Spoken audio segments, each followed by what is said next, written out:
Bonjour à tous et bienvenue dans Asie à la Une. Je suis Christine et voyons tout de suite les titres de ce mardi 31 janvier. Nouvelle victime tibétaine dans les attaques du Sichuan. Xi Jinping en visite aux États-Unis en février. Mei Yichen, une passion pour le style Han. Les forces de sécurité chinoises ont tué au moins 6 Tibétains la semaine dernière. Il s'agit de la confrontation la plus violente depuis le Nouvel An chinois. Les forces armées chinoises ont ouvert le feu et blessé de nombreux Tibétains non armés.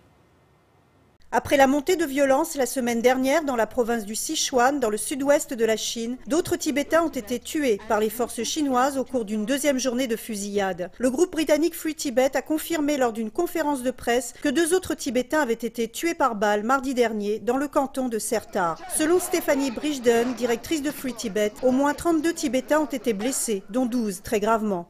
Ils ont lancé les forces armées contre des civils non armés et aujourd'hui, à l'instant où nous parlons, nous sommes informés que plus de personnes ont été tuées.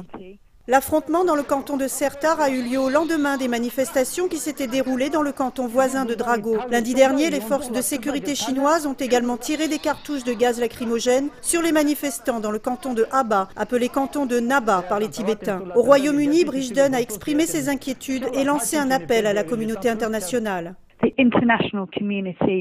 La communauté internationale doit sans équivoque condamner ces fusillades, exiger que la Chine agisse avec retenue et que les responsables de ces coups de feu rendent des comptes.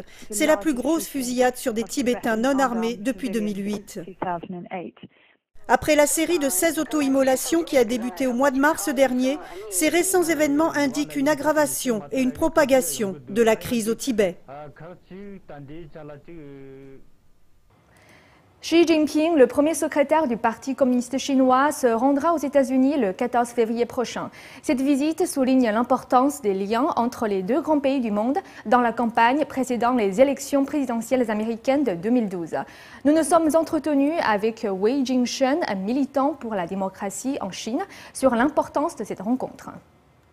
Lundi dernier, le cabinet du vice-président américain Joe Biden a annoncé que le vice-président chinois en fonction Xi Jinping se rendrait aux États-Unis le 14 février. Cette visite aura lieu 8 mois après le voyage de Biden en Chine. À l'approche des élections américaines, la relation entre les États-Unis et la Chine est l'une des questions à l'agenda des discussions. Nous nous sommes entretenus avec le militant pour la démocratie Wei Jingshen à Washington DC, qui nous a partagé ses réflexions sur le sujet.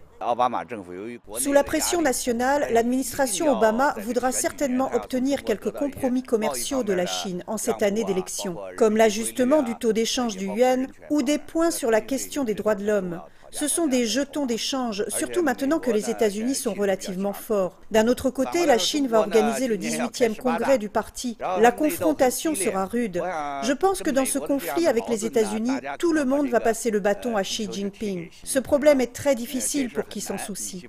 On peut le prendre de n'importe quel côté, on ne peut pas le résoudre. Je pense que Xi Jinping va venir aux États-Unis sur la défensive et il fera très peu de concessions aux États-Unis.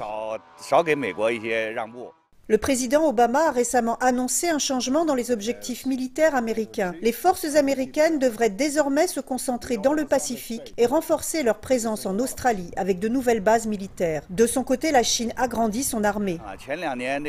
Ces 2 dernières années, Obama a toujours mis beaucoup d'espoir dans la Chine, espérant que le Parti communiste lui fasse quelques concessions. Mais pour parler franchement, les gens ne sont pas très patients. Non seulement le peuple américain n'est pas patient, mais les représentants du Congrès et du gouvernement ne le sont pas non plus. Le Parti communiste ne cède rien, c'est certain, même si on leur parle gentiment, cela ne servira à rien. Donc je pense que ce changement de stratégie n'est pas un événement temporaire. C'est l'aboutissement d'années d'expérimentation. Ce n'est pas comme s'ils étaient obligés de changer.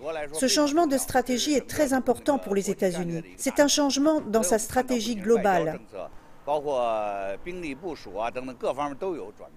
Que des accords sur des questions clés soient signés ou pas lors de la visite de Xi Jinping, les relations entre les États-Unis et la Chine restent un sujet délicat dans l'agenda à la course aux élections américaines de 2012.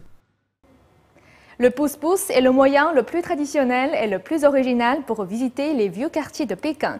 L'une des plus importantes compagnies de location de pouce-pouce de la capitale chinoise nous emmène pour une visite. Une course en pousse-pousse à travers les hutongs du Vieux-Pékin reste l'une des activités touristiques les plus emblématiques de la ville. Les hutongs sont des ruelles étroites et des allées qui parcourent les habitations traditionnelles entourées de cours.